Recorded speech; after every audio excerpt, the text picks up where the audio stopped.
একজন আলিম লিখেছেন, খেলার নামে চলছে এ কোন খেলা? এটা খেলা নয়। কিয়ামতের ময়দানে মানুষ দুনিয়াতে যাকে ভালোবাসবে তার সাথে উঠবে। আপনি যে খেলোয়াড়ের সাথে কিয়ামতের ময়দানে উঠতে চান, তার জার্সি কেন, তার আরো কিছু থাকলে সেটাও পরে। বিভিন্ন খেলোয়াড়দের জার্সি পরে নামাজ পড়লে নামাজ হবে। বিভিন্ন খেলোয়াড়দের নাম খচিত জার্সি পরে আমাদের অনেক যুবক ভাইরা নামাজ পড়ে। নামাজ হবে কিনা এই প্রশ্ন তো পরে। তার আগের প্রশ্ন হলো যে এই জার্সিগুলো মুসলমানের সন্তান ধারণ করতে পারে কিনা, পড়তে পারে কিনা। আচ্ছা, আপনার বাবাকে বা আপনার মাকে গালমন্দ করে কিংবা আপনার মায়ের সতীত্ব নিয়ে প্রশ্ন করে, এরকম কোন লোক যদি থাকে যে আপনার জন্ম নিয়ে বাজে কথা বলে, এই লোকটা যত ভালো পারফরমেন্স দেখাক যে কোনো সেক্টরে, তার সাথে কখনো আপনার হৃদ্যতা, তার সাথে কখনো আপনার সম্প্রীতি, তার ভক্ত হওয়া, তার ভালোবাসা, এটা কোনোদিনই সম্ভব হবে না। তিনি হয়তো স্বাধীন নাগরিক হিসাবে, স্বাধীন মানুষ হিসাবে তিনি তার মতো চলাফেরা করবেন, আপনি আপনার মতো করবেন। আপনি হয়তো নিজে তার উপর কোনো প্রকার জুলুম বিচার করতে যাবেন না, আইন হাতে তুলে নিতে যাবেন না, বা দায়িত্ব আপনি নিজের কাঁধে তুলে নিয়ে কোনো কিছু করতে যাবেন না। সে যদি অপরাধী হয় আপনার চোখে, সে যদি ভুল পথে থাকে, আপনি সেটাকে অ্যাপ্রিসিয়েট করতে পারেন না। আজ আমরা গোলালো মুসলমান হয়ে গেছি ভাই। এই কথাগুলো হজম করার মতো ইমানের শক্তিও আমাদের নাই। মোহাব্বত এবং ভালোবাসা, বিদ্বেষ হবে শুধু আল্লাহর জন্য। আপনি যদি অতি উদার হন এবং অতি উদার হয়ে আল্লাহর সঙ্গে কুফরি করে নিজেদের শরীরে এমন সব ট্যাটু অঙ্কন করে রেখেছে যেই ট্যাটুগুলো সরাসরি মুসলমানদের বিরুদ্ধে শত্রুতার স্বাক্ষর রাখে, প্রমাণ রাখে, এইরকম লোক, অথবা এই ট্যাটু আঁকা না থাকুক, এই মানুষগুলোকে আপনি পরম ভালোবাসা মায়া দিয়ে তাদের ভক্তি প্রকাশ করে তাদের জার্সি গায়ে পড়ছেন। আপনি যদি নিজেকে মুসলিম দাবি করে থাকেন, আল্লাহর জন্য আল্লাহর কাছে নিজেকে সমর্পণ করে থাকেন, আনুগত্যের মুহাম্মদ সাল্লাল্লাহু আলাইহি সাল্লামের উম্মত দাবি করে থাকেন, এটা কখনো আপনার জন্য শোভনীয় হতে পারে। আপনার ভালোবাসা বিদ্বেষ হবে কার খাতিরে? আল্লাহর খাতিরে। অতএব যে ব্যক্তি আপনার আল্লাহর প্রতি ঈমান আনে না, যে নিরীহ সমর্থন করে, সে যত ভালো খেলুক, যত ভালো পারফরমেন্স করুক, একজন মুসলমানের কাছে সে কখনো প্রিয় হতে পারে? এগুলো আজকাল আমাদের ভেতর থেকে হারিয়ে গেছে ভাইরা আমার। একটা কথা ফেসবুকে খুব জোরে সোরে উঠছে যে ভাই, শীতের মৌসুম চলছে, একটা জার্সি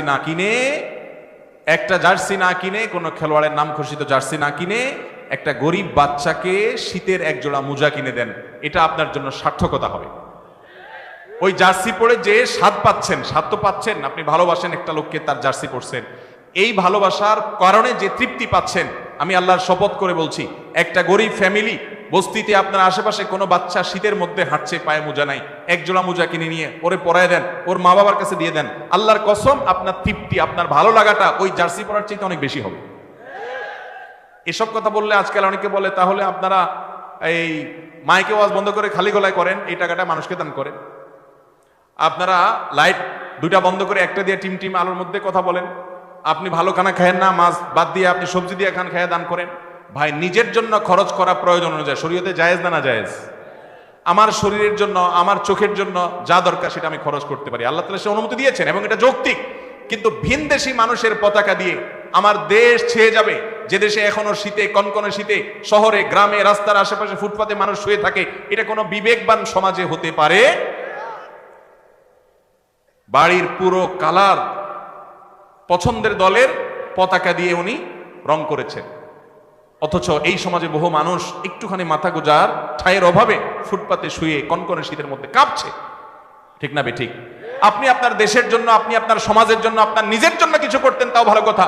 কোথাকার কোন কাফের মুশরিকের জন্য, কোথাকার কোন ভিনদেশি মানুষের জন্য আপনার এই মায়া মমতা, নিজের আশেপাশে অনেক কষ্টে থাকা মানুষ, তাদেরকে উপেক্ষা করে, আর তাদেরকে উপেক্ষা করেন বা না করেন, আপনি নিজের জন্য কিছু অন্তত করেন, এই অর্থ পারে। আপনি শৌখিনতা করেন শরিয়ার গণ্ডির মধ্যে থেকে, অপচয় অপব্যয় করেন না। শরীয়ত যতটুকু করার সুযোগ দিয়েছে তার মধ্যে থেকে আপনি করেন। আপনি একটা ভালো গাড়ি কিনেছেন, আপনি একটা ভালো জামা কিনেছেন, পছন্দের করেন, এগুলো শরীয়তে নাজায়েজ নয়। কিন্তু এই অর্থহীন কাজ, যেটা আপনার নিজের কোনো উপকার আসে না, নিছকই আল্লাহর প্রতি বিদ্রোহকারী, আল্লাহর প্রতি অস্বীকৃতি জানানো মানুষগুলোকে আপনি অ্যাপ্রিসিয়েট করছেন, তাদেরকে ভালোবাসা প্রকাশ করছেন, এটা আপনার ঈমানের সঙ্গে সঙ্গতিপূর্ণ নয়। মনে রাখবেন, আল মারউ মা মান আহাব, কিয়ামতের ময়দানে মানুষ দুনিয়াতে যাকে ভালোবাসবে তার সাথে উঠবে। আপনি যে খেলোয়াড়ের সাথে কিয়ামতের ময়দানে উঠতে চান, তার জার্সি কেন, তার আরো কিছু থাকলে সেটাও পরেন। আপনি কিয়ামতের ময়দানে কার সাথে উঠতে চান? মুহাম্মদ সাল্লাল্লাহু আলাইহি সাল্লামের সাথে না এদের সাথে? তো মোহাম্মদ সাল্লাল্লাহু আলাইহি সাল্লামের কয়জন সাহাবীর নামে নিজের ছেলের নামকরণ করেছেন, কয়জন সাহাবীর নামে নিজের পরিবারের সদস্যদের নাম করেছেন, কয়জন সাহাবীর নাম ইতিহাস তাদের বিষয়ে জানেন, তাদের জীবন আদর্শ শিখেছেন। আপনি খেলোয়াড়দের আদ্যপান্ত জানেন, সবকিছু জানেন। জীবনে যতবার তাদেরকে দেখেছেন ততবার কোরআন খুলেছেন কিনা সন্দেহ।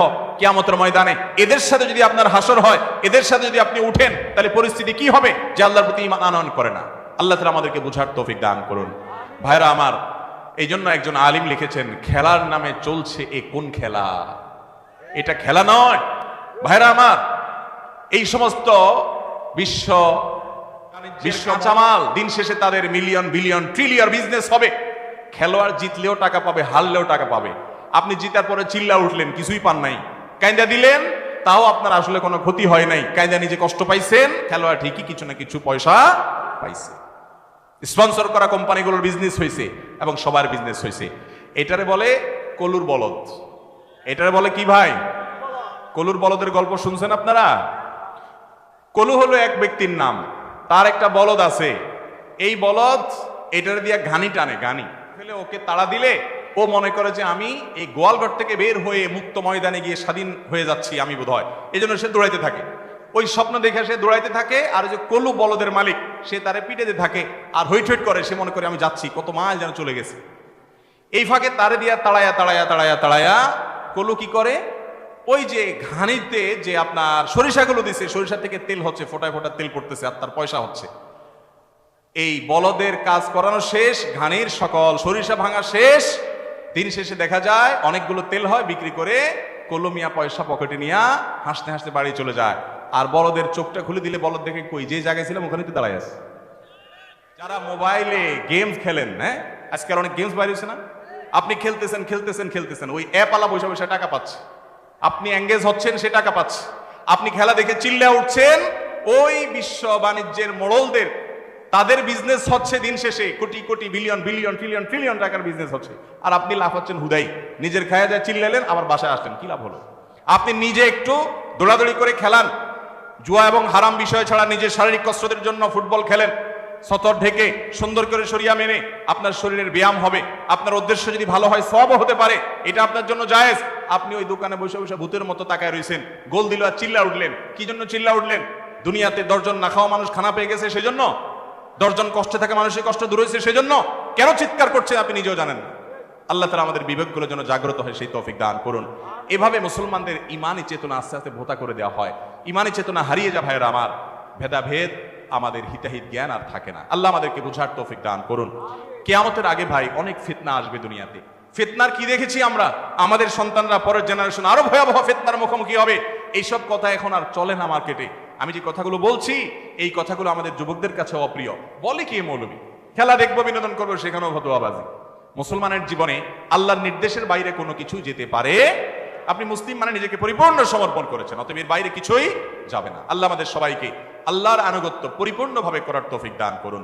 সফল ইমানদারদের বৈশিষ্ট্য আল্লাহ তাআলা বলতে গিয়ে 18 নম্বর পারার প্রথম সূরা মুমিনুনের ভিতরে কয়েকটা বৈশিষ্ট্য বলেছেন। এই গুণগুলো যাদের মধ্যে থাকবে, এরা শুধু জান্নাতের মালিক হবে না, আল্লাহ তাআলা দলিল দিয়ে দিচ্ছেন, উলাইকা হুমুল ওয়ারিসুন আল্লাযীনা ইয়ারিসুনাল ফিরদাউসা হুম ফিহা খালিদুন। এই গুণের মানুষগুলো জান্নাতুল ফিরদাউসের মালিক হবে, আল্লাহ দলিল দিচ্ছেন। এবং জান্নাতুল ফিরদাউস তাদের হবে, আল্লাহ জানিয়ে দিচ্ছেন। সেই গুণগুলোর ভিতরে একটা গুণ হলো ওয়াল্লাযীনা হুম আনিল লাগবি মুরিদুন। বেহুদা কাজ থেকে যে বেঁচে থাকে, এই খেলাধুলার পেছনে দৌড়াদৌড়ি করা, ফলো আপ করা, এগুলা সেরকম বেহুদা কাজ। তবে কোন খেলোয়াড়ের নাম খচিত জার্সি পরে নামাজ পড়লে নামাজ হয়ে যাবে, কিন্তু এটা অনুচিত এবং মাকরুহ। আর যদি ছবি থাকে তাহলে সেক্ষেত্রে এটা আরো ডেঞ্জারাস, বাট ফরজ আদায় হয়ে যাবে কোনো মতে। আল্লাহ আমাদের বোঝার তৌফিক দান করুন।